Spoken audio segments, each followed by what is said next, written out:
విశాఖపట్నంలో కాంగ్రెస్ పార్టీ ఆధ్వర్యంలో కేంద్ర ప్రభుత్వ ఉపాధి హామీ పథకంలో మార్పులకు వ్యతిరేకంగా నిరసన గళం విప్పారు. మహాత్మా గాంధీ జాతీయ గ్రామీణ ఉపాధి హామీ పథకం పేరు మార్పును నిరసిస్తూ విశాఖపట్నం జీవీఎంసీ గాంధీ విగ్రహం వద్ద అఖిలపక్ష పార్టీలతో కలిసి కాంగ్రెస్ పార్టీ నిరాహార దీక్షలు చేపట్టనుంది.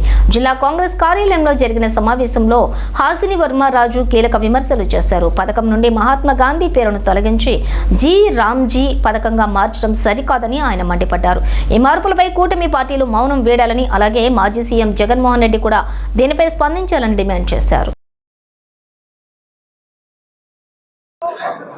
యూపీఏ హయాంలో ప్రధానమంత్రి మన్మోహన్ సింగ్ గారు తీసుకొచ్చినటువంటి మహోన్నత పథకం Mahatma Gandhi national rural employment guarantee scheme.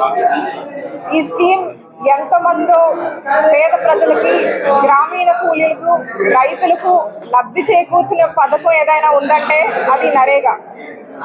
Andhra రాష్ట్ర ప్రజలకి, ఆంధ్రప్రదేశ్కు దాదాపు 1,00,000 కోట్లు 2006 నుంచి ఇప్పటి వరకు చూసుకుంటే 1,00,000 కోట్లు వచ్చాయంటే, లేదా 1 కోటి మందికి డైరెక్ట్గా ఉపాధి కలిగిందంటే అది నరేగా వలనే. నరేగా అన్నది one of the largest employment guarantee schemes. ఈ స్కీమ్ కోసం పాశ్చాత్య దేశాలు కూడా అధ్యయనం చేయడం జరిగింది. కోవిడ్ సమయంలో మైగ్రెంట్ వర్కర్స్ పక్క రాష్ట్రాల నుంచి వారి గ్రామాలకు వచ్చిన తర్వాత ఉపాధి లేక, ఉద్యోగాలు లేక, ఆదాయం లేక కష్టపడతా ఉంటే వారందరినీ కూడా ఆదుకున్నది నరేగా కార్యక్రమం. సాక్షాత్తు 11 కోట్ల మందికి కోవిడ్ సమయంలో జీవనాధారంగా మారింది నరేగా. నా పేరు ఏవి వర్మరాజు. నేను విశాఖ జిల్లా కాంగ్రెస్ పార్టీ అధ్యక్షుడిని.